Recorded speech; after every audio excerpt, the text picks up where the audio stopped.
Evaluation question 1. In what ways do your media products use, develop, and challenge forms and conventions of real media products?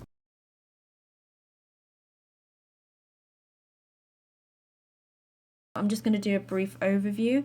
So I use the conventions of real life posters with my colour scheme and linking to the narrative and genre, the layout, and then I develop it by the main actors' faces, as well as the shapes that I use. And I also challenge it by the fact that there are no eyes facing the audience to draw them into the poster, excuse me.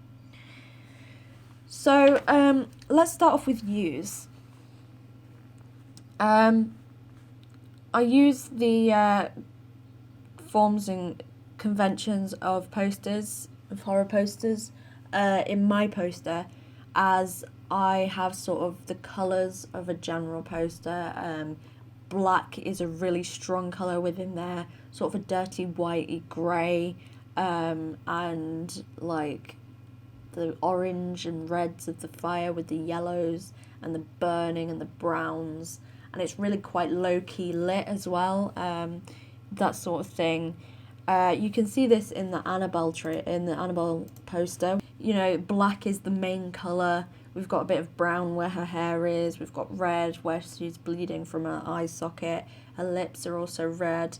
Her eyes sort of draw you in because they're a bit of a different colour, but it's very low-key lighting, and it links to the narrative and genre as well, because, I mean, you can tell the genre straight away by looking at the Annabelle poster. It's obviously a horror. The doll is bleeding. There's blood there, which is a genre convention.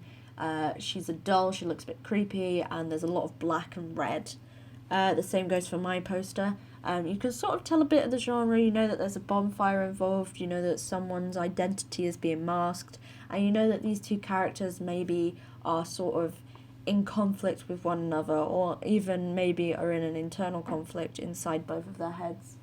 And it's sort of, as well as the tagline, how far would you go to find justice for your friends? That as well sort of gives you a clue that something's happened to their friends and someone's at fault and someone needs to do something about it. So it does give you a little bit of that narrative.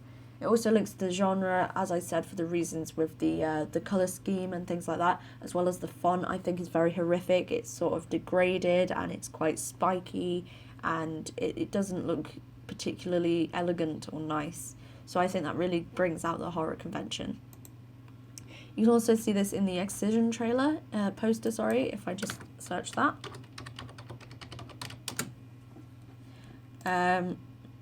So there we go, you can see it in the Excision poster. Again, black is a very dominant colour. The chair is black, the background is black. You've got the white to sort of contrast. I don't use that personally, but Excision does. And then you've got all of the red as well. So there's like one big main colour, which is the black, and then another one or two colours to bring it out. So in this one, for example, the main colour is black, and the two colours to bring it out were white and red. Whereas in my poster, my main colour was black, and the colours to bring it out were orange and yellow, which I think really work well together, and they really bring out that genre as well. I also use the layout, so the makers of and the stars and the names are in the same places as most of the horror film posters that I looked at. So I mean, you've got the from the makers of at the top of the poster, but you've still got the border around the outside that really sort of centres everything and makes it nice to look at. You've got the stars at the top, equally spaced and spaced equally from the edge of the makers of line.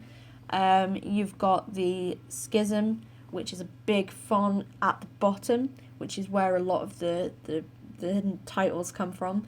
You've got a tagline which is underneath the schism, which is fairly conventional. Not all film posters have a tagline, not all of them have them in that position, but I think I did use that fairly well. The small print is again at the bottom of the poster, along with the hashtag, the social media platforms, and the company logos as well. So you can see this in real life if we look at the Conjuring 2 poster. So again, here you can see that the name is at the bottom. We've got a tagline just underneath the title. We've got the small print underneath that with the date, which I didn't choose to include. Mine was sort of an earlier poster than this one. And again, you've got the makers of font at the top. Now, they didn't include the stars in this one, which, I mean, some posters don't, but I chose to put mine at the top because if we look at the Black Swan poster instead, we can see that the names are actually at the bottom, but I much prefer them at the top. I think it looks a bit more professional and it doesn't take the balance away from the big title that I have. I develop my the forms and conventions of posters in as in I have the main actors' faces on the poster, but they aren't looking straight ahead and they're placed inside the head of the shadowed figure. I also don't use females, so the representation of females in my poster is quite there. It's non-existent basically, which is, I feel, is fine. A lot of horror films have females in, and I only have one female character, well, two if you count the victim, but they're not huge parts at all really. So with my poster, usually you have someone looking straight ahead at the person, luring them in, you know, either that or no face at all, no heads at all. But the main actors are on it, which is a common convention, but they're not looking at you, they're not drawing you in, they're looking away to the side, which actually suggests that they have something to hide, because psychologically, if you have something to hide from someone, you tend to look to the side, which is what these characters are doing. So they both have something to hide, murky pasts maybe, and something a bit unfortunate. This also links into the shapes. So I use the shape of the face to create an illusion. And it's sort of like the silhouette is dark, and it's a bit of a metaphor for the characters inside his head. It also links to the audience, because the audience needs some sort of film knowledge to decipher the narrative and figure it out from that poster, like I just did with the fact that the characters are looking away and that they've got something to hide, which you wouldn't really look into if you didn't have some knowledge of film. You can see this in the Saw poster. So an example of this actually being used is in the Saw poster, where she's not actually looking at the person who is trying to help her. She's looking to the side, but she is sort of giving them a bit of a side eye. So it is good because I mean, she's not actually looking straight at the audience at all, and that goes the same for mine as well. You can also see it in the Jigsaw trailer poster, where his face is split in two. Now, when he is on the normal side of John Kramer is dead, so he's got his eye closed. He's not actually looking at you, but the face is facing forward, which is the main convention. And when he's Jigsaw with his swirly cheeks and his degraded face, he's got his eye open, he's looking straight at the audience, luring them in to look at the poster, take it in, and really consider what's gone into it and what the narrative is and what's going to happen and things like that. So it sort of stands for the power of that character as well. Whereas these two characters have sort of, on my poster, have vaguely equal amounts of power. They're not particularly powerful and they're not sort of weak, but they do have something to hide and something that's not quite right about them. Now I challenge them again because no eyes face the front.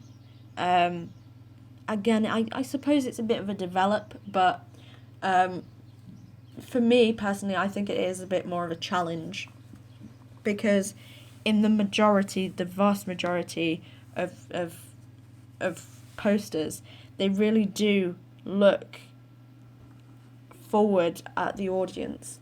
Now, if we look at a different Jigsaw poster, we don't have any eyes looking forward at all. However, Jigsaw is part of a franchise. Now, this is where franchises really come into the posters.